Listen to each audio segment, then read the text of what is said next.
Koupolou est juste un jeune avocat inscrit sur la liste du stage du barreau du Bénin. Donc je suis avocat stagiaire au barreau du Bénin. Je suis en stage au cabinet de Maître Philbert Toïdé Béanzin. J'ai prêté serment le 10 décembre 2015.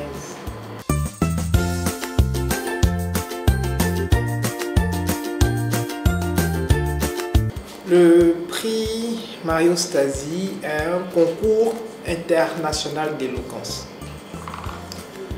qui consiste en la défense de la défense. Quand on parle de la défense, c'est l'avocat qui défend l'avocat, puisque l'avocat est aussi sujet à avoir des ennuis judiciaires, justifiés ou pas.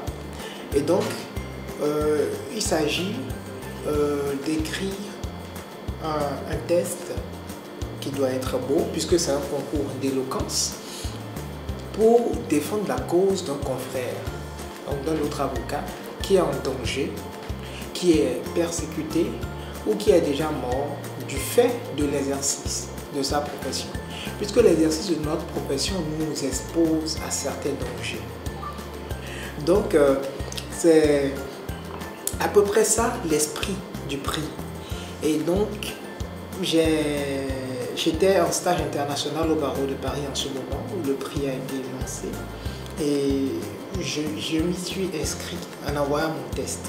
Pour ce faire, j'ai choisi un confrère congolais, un avocat congolais, Maître Firmin Yangambi. J'ai été séduit par cette personnalité et par son cas, puisqu'il s'est retrouvé en prison pour être en train de défendre les droits du peuple congolais, surtout face au régime Kabila qui est en train de perdurer depuis au Congo. Donc Maître Yangambi, sans désemparer, a toujours prôné la démocratie au Congo, chose qui devient de plus en plus une gageure dans ce pays. C'est cela qui l'a conduit un jour. C'est cela qui l'a conduit derrière les barreaux, au terme d'un procès rocambolesque et totalement inique, où il n'y a eu aucun respect de la procédure, ni des droits de l'homme, rien. Donc des accusations fallacieuses, et il garde prison depuis longtemps. Il garde prison depuis des années maintenant. Donc à un moment donné, la mobilisation était forte autour du cas de Maître Yangambi pour pouvoir faire pression sur les dirigeants et le faire libérer, puisque manifestement il s'agit d'un détenu politique. Mais à un moment donné, les cas étant légion un peu partout dans le monde, j'ai senti qu'il y a eu une baisse en fait. Il tombait peu à peu dans l'oubli. Alors quand moi je suis tombé sur son cas, j'ai décidé qu'il fallait que je mette la lumière à nouveau, que je braque à nouveau les projecteurs sur Maître Yangambi. Donc j'ai écrit mon discours sur lui, sur son histoire, pour prendre sa défense et pour rappeler à tout le monde qu'il y a un grand homme qui est en train de souffrir quelque part pour la démocratie. C'est ce que j'ai fait et j'ai envoyé mon test et qui a été présélectionné parce que les tests viennent d'un peu partout dans le monde et le jury se réunit et présélectionne 7 discours. Et ce sont ces 7 discours-là qui compétissent pour la finale. À la finale, il s'agit de venir le dire. Au départ, c'était l'écrit. Et l'écrit doit être à même de séduire le jury pour que l'on ait envie de vous entendre. Donc à la finale, vous plaidez ce que vous avez écrit, le test sur lequel on vous a sélectionné, sur la base duquel on vous a sélectionné. Donc j'ai été qualifié pour la finale et comme les 6 autres, j'ai plaidé. Et à la fin, j'ai été lauréat du prix.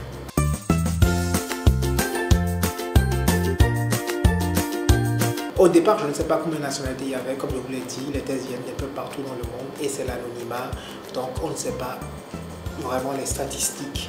Mais pour la finale, il y avait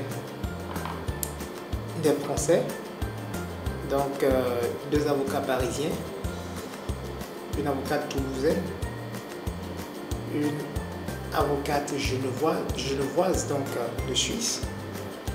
Il y avait une Belge, il y avait un Espagnol.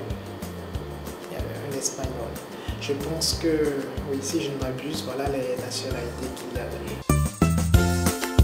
Oui, j'étais le seul Africain en finale, oui. Quoi qu'il faut, il est intéressant de dire que le précédent lauréat du prix Mario Stasi, donc le prix Mario Stasi 2016, était un confrère togolais. Voilà.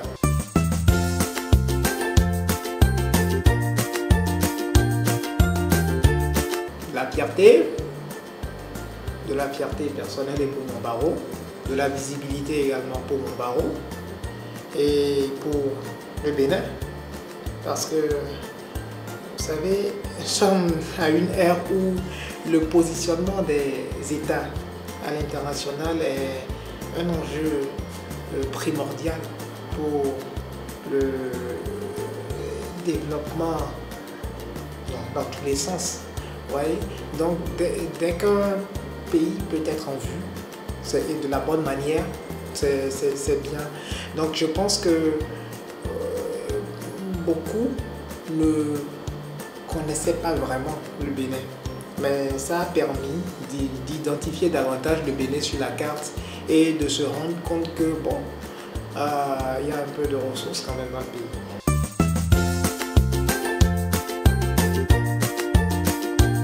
Oh ben, mes perspectives sont toutes simples. Il s'agit pour moi de finir mon stage et donc d'être inscrit au tableau et de continuer par exercer ma profession dans toute sa plénitude, dans toute cette dimension.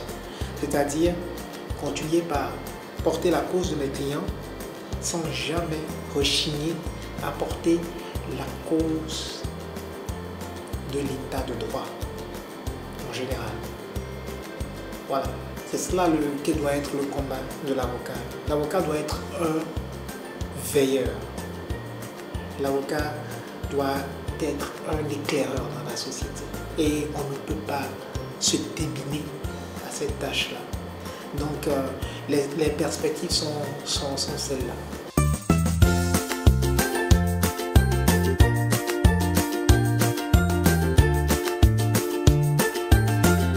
Oh, vous savez, sous aucun cieux, ce n'est facile. Sous aucun cieux, ce n'est facile. L'avocat est en danger en Égypte. L'avocat est en danger en Chine. L'avocat est en danger même en France. L'avocat est en danger mais un peu partout dans le monde. C'est pour vous dire que c'est inhérent au métier. Parce que nous ne reculons devant rien. Et pour ce faire, nous avons notre parole. La parole à laquelle est attachée une humilité. Donc, à la réalité, il s'agit de garder à l'esprit que ce n'est pas pire ici qu'ailleurs. C'est intrinsèque à la profession d'avocat. D'où il faut avoir le courage et la vocation pour le faire. Être avocat, c'est un ministère, c'est un sacerdoce, vous voyez, parce que la tâche est immense et ardue. Donc il faut vraiment s'y donner pour y arriver.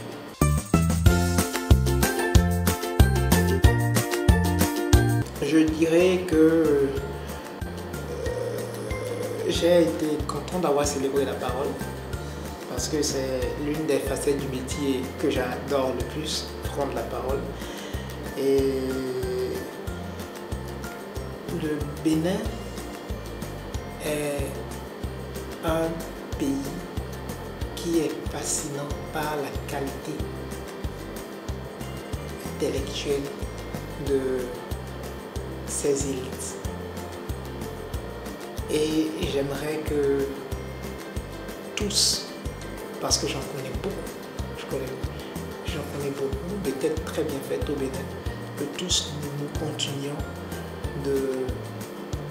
d'élever ce pays par notre savoir-faire et par notre intellect.